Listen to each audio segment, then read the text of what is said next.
Jadi seperti yang sudah saya singgung sebelumnya pada subtopik pertama, langkah pertama dalam melakukan peramalan melalui regresi sederhana adalah dimulai dari penentuan variabel dependen dan independen. Sekali lagi, kenapa kita perlu menentukan variabel dependen dan independen? Karena tentu saja kita ingin tahu lebih jelas apa sih yang mau kita ramalkan dan berdasarkan data apa kita bisa meramalkannya.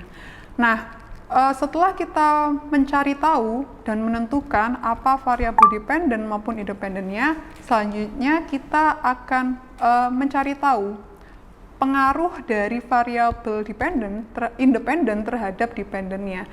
Bagaimana kita bisa mencari tahu? Kita bisa menggunakan teori-teori yang ada, karena sekali lagi bahwa pengaruh dari variabel independen terhadap dependen itu tidak asal atau tidak random. Ini seharusnya merupakan penjelasan yang bisa dibuktikan secara empiris dan diterima oleh akal sehat. Untuk bisa mengetahui pengaruhnya, kita akan mendasarkannya pada teori-teori yang ada. Nah, setelah kita mengetahui atau menentukan teori apa sih yang tepat untuk bisa menjelaskan pengaruh antara variabel independen terhadap variabel dependen, selanjutnya adalah kita melakukan perumusan hipotesis penelitian. Jadi, di perumusan hipotesis penelitian ini, kita akan menyatakan atau membuat suatu pernyataan terkait dengan pengaruh yang kita ingin coba buktikan dari teori-teori yang ada. Jadi contohnya adalah kita ingin mengetahui pengaruh dari pendapatan pribadi terhadap jumlah rumah yang terjual oleh suatu perusahaan properti.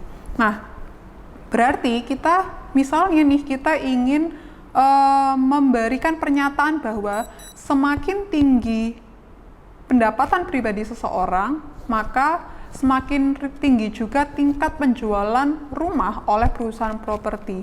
Maksudnya adalah, ini akan memberikan implikasi nantinya.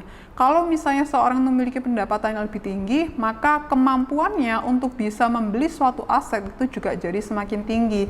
Sehingga ini akan memberikan kontribusi pada penjualan properti oleh perusahaan properti.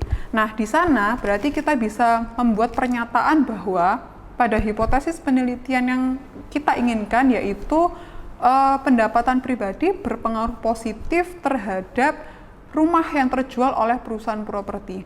Yang harus digarisbawahi dalam pembuatan hipotesis penelitian ini adalah kita tidak boleh memasukkan kata-kata atau unsur dari signifikan, karena sebenarnya ini masih dalam ranah hipotesis, artinya masih mau kita uji, belum merupakan hasil dari penelitian.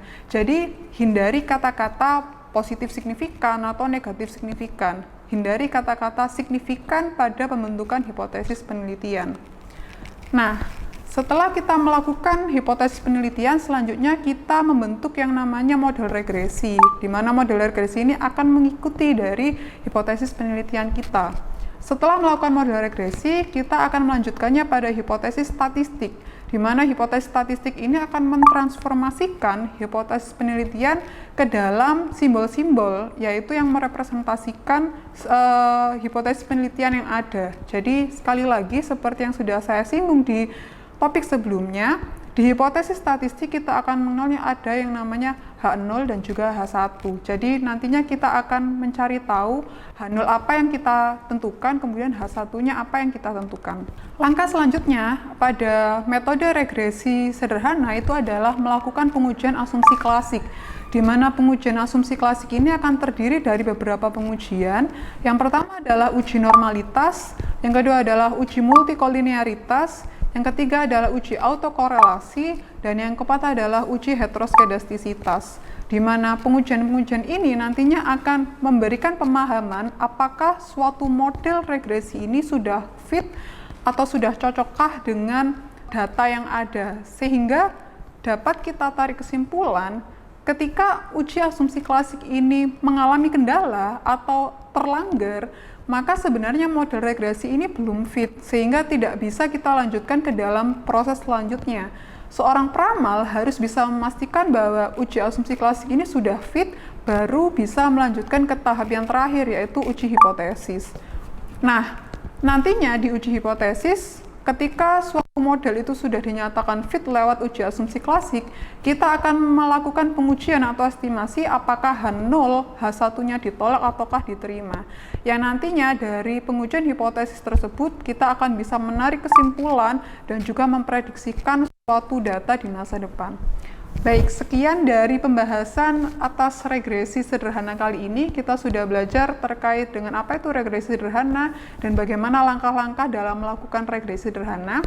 Kita akan melanjutkan pada topik selanjutnya yang membahas tentang regresi berganda.